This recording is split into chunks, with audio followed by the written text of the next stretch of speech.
पहले तो आपका धन्यवाद कि आप सुबह 11 बजे से अब शाम के 6 बज रहे हैं, लगातार ताकत के साथ यहाँ बैठे हो, विराजे हो और एक पूरे राजस्थान में संदेश दे रहे हो कि राष्ट्रीय लोकतांत्रिक पार्टी का हर वो जाबाज, हर वो किसान का बेटा मजबूती से राष्ट्रीय लोकतांत्रिक पार्टी की विचारधारा को मजबूत करने के लिए बड़ी ताकत के साथ खड़ा है और इनका साथ देने के लिए अब घरों से झांसी की रानी लक्ष्मीबाई के रूप में मातृशक्ति भी अब राष्ट्रीय लोकतांत्रिक पार्टी का मोर्चा संभाल कर खड़ी हो गई है। और भाइयों, जिस क्रांति का हिस्सा पिता तुल्य बुजुर्ग और मातृशक्ति हो जाती है, उस क्रांति को आगे बढ़ने से, उस क्रांति को, उस सपने को साकार होने से कोई नहीं रोक सकता। ये मैं आप आज आड़ेल पंजी की धरती से पूरे के पूरे कार्यकर्ताओं की मेहनत से देख रहा हूँ। हाँ भाइयों, कोई भी आवाज अगर ग्रामीण से निकलेगी, गांव के लश और दानी से निकलेगी, तो निश्चित ही वो आवाज बड़ा रूप धारण करके पूरे राजस्थान, हर प्रदेश के हर कोने में फैलेगी। ये संदेश गुड़ामालानी की धरती से आप लोगों ने दिया है। पिछले दिनों देखा आंसुओं की डाणी में कार्यक्रम हुआ, भव्य हुआ। आज का कार्यक्रम है वो भी भव्य है। कल आपके दूधिया बेरा में कार्यक्रम है, वो भी इससे 21 करने का प्रयास कर रहे हैं। ये कहीं न कहीं क्रांति का रूप है, लेकिन इसमें हमें सावधान रहना है। आपने चुनावों को ध्यान में रखते हुए ये ज्वाला तो जगा ली, लेकिन अब दोनों पार्टियों वाले एक्टिव होंगे। दोनों पार्टियों वाले एक्टिव होकर जो उनके पुराने तरीके हैं, पुराना तरीका, जो पुराने तरीके हैं, उन तरीकों से आपको लालच में लाने का प्रयास करेंगे। आपको ठगने के लिए तरह तरह के प्रपंच करेंगे, तरीके अपनाएंगे, हथियार आजमाएंगे। अब हमें उस समय सावधान और सावचेत रहना है कि हमें हमारा झंडा जो है, हमारा डंडा जो है, हमारी पार्टी जो है, हमारे लिए लड़ने वाले जो लोग हैं, हमारी आवाज को बुलंद करने वाले लोग हैं, राष्ट्रीय लोकतांत्रिक पार्टी के सीनों को भूलना नहीं है। हमें आगामी 2-3 महीने तक हम अगर व्यवस्थित रूप से ये लड़ाई लड़ ली तो निश्चित ही पंचायती राज चुनाव में आपको बड़ी सफलता मिलेगी। मुझे तो ऐसा लग रहा है कि पंचायती राज चुनाव के लिए भी हमें एक आंदोलन करना पड़ेगा। ऐसे सरकार पंचायती राज चुनाव कराने के मूड में नहीं है। हमें किसानों की लड़ाई लड़नी है, साथ में एक आंदोलन ये चुनाव करवाने के लिए भी करना पड़ेगा, क्योंकि सरकार को लग रहा है कोई आवाज उठाएगा नहीं।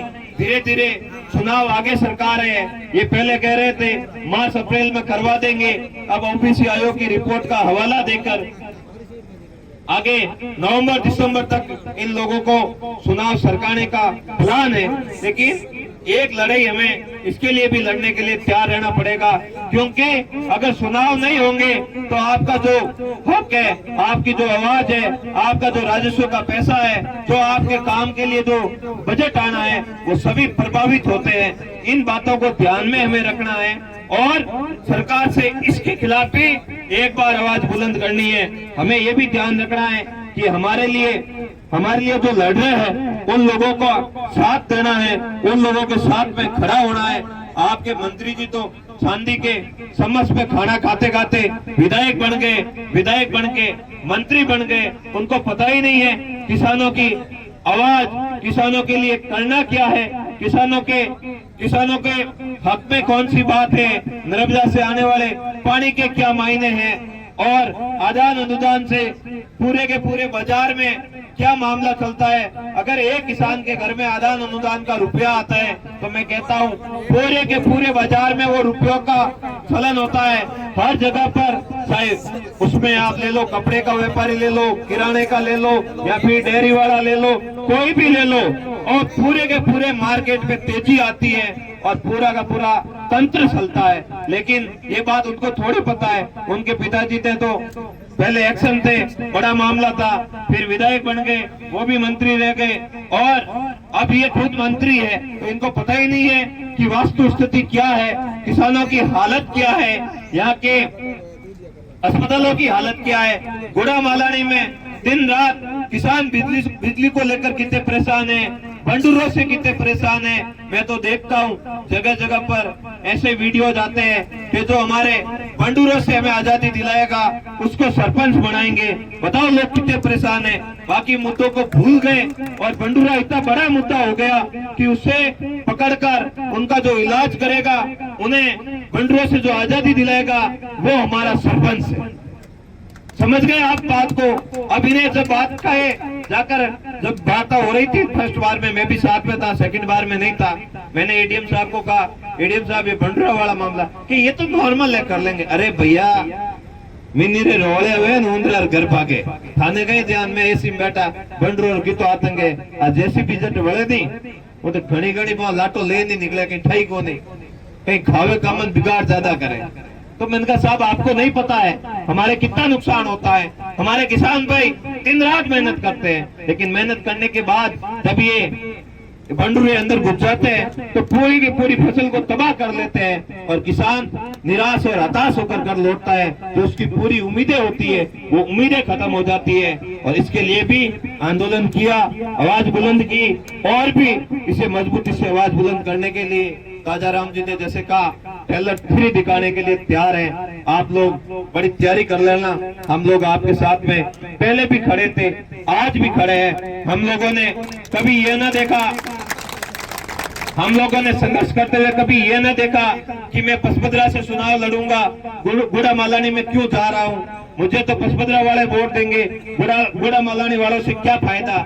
लेकिन पूरा का पूरा बाड़मेर बालोतरा हमारा परिवार है और हमारे परिवार में कई तकलीफ होगी, चाहे वो बायतू हो, चाहे गुड़ा मालानी हो, चाहे सोटन हो, चाहे सिवाना हो, चाहे शिव हो, चाहे बाड़मेर हो, चाहे जैसलमेर विधानसभा हो, चाहे पोखरण हो, कहीं पे भी हो, आपका भाई मजबूती से राष्ट्रीय लोकतांत्रिक पार्टी का झंडा लिए हुए, राष्ट्रीय लोकतांत्रिक पार्टी का झंडा लिए हुए आपके बीच में खड़ा मिलेगा। हाँ हो सकता है उस वजह से कोई एक दो लोग नाराज हो जाए, उससे हमें कोई फर्क नहीं पड़ता। हम हमारे नेता को आदरणीय मानते हैं और मेरे नेताजी ने हमें यही कहा है जब भी हमारे किसान के बेटे तकलीफ में हो वहाँ आप ये मत विचार करना कि मुझे बुलाया नहीं, मुझे याद नहीं किया। मेरा परिवार है और परिवार में किसी भी भाई की अगर तकलीफ आएगी तो वहाँ पर हम मजबूती से उन भाइयों का साथ देने के लिए कंधे से कंधा मिलाकर साथ में खड़े रहेंगे। भाइयों हमें ये भी सावधान रहना है कि हमारे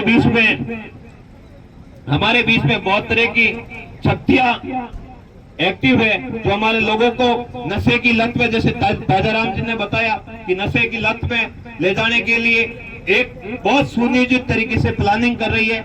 हमें ये चीज ध्यान में रखनी है कि नशा हमारे यहाँ पे पनपना भी नहीं है। अगर नशा पनप गया तो हमारे जो पिछले 10-15 सालों से जो हमारे भाई अधिकारी बने हैं, कई आईएएस बने, कई आरएस बने, कई पुलिस में गए, कई मास्टर बने और कई बार देशावर में जाकर बड़ा व्यापार किया और हमारे पूरे के पूरे जिले का नाम रोशन किया।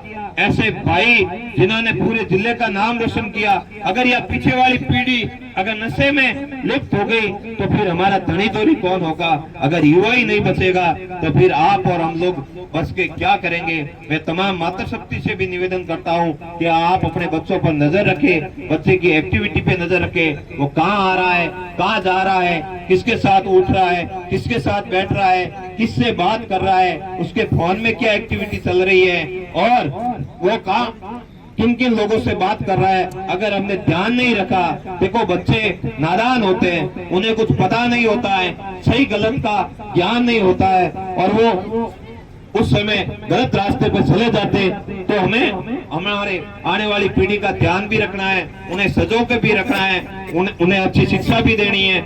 मेरे द्वारा तो हमारे पूरे के पूरे बालोतरा बाड़मेर जिले में जहाँ भी मुझे लगेगा 200 स्कूलों को 3 साल में डिजिटल स्मार्ट क्लासरूम बनाने की जो योजना है उसमें हम लोग बना रहे हैं। हमारे पास कोई सरकारी खजाना तो है नहीं, ना ही सरकारी बजट है। हमारे युवा साथियों के द्वारा गाड़ी कमाई की मेहनत के पैसों से हम ये काम कर रहे हैं। मुझे पता है मेरे जैसे गांव है, मेरे हाईवे पे गांव है, वहां पर तो ऑटोमेटिक स्कूल में मास्टर आ जाते हैं, हमें किसी की सिफारिश की जरूरत नहीं होती। लेकिन पेट थोड़ा धरती में मेरे बेटे भाइयों के लिए सरकारी विद्यालयों में मास्टरों की कमी होती है, शिक्षकों की कमी होती है। वहाँ पर अगर डिजिटल शिक्षा को हम बढ़ावा देंगे, एआई का जमाना है, अगर 90 के दशक में हमारे हाथ में कंप्यूटर हो जाता, हमारी स्कूलों में कंप्यूटर की शिक्षा हो जाती, तो आज साउथ के वैज्ञानिक ना बन के हमारे गुड़ामालानी बाड़मेर आडेल से वैज्ञानिक बनते, बड़े बड़े अधिकारी बनते।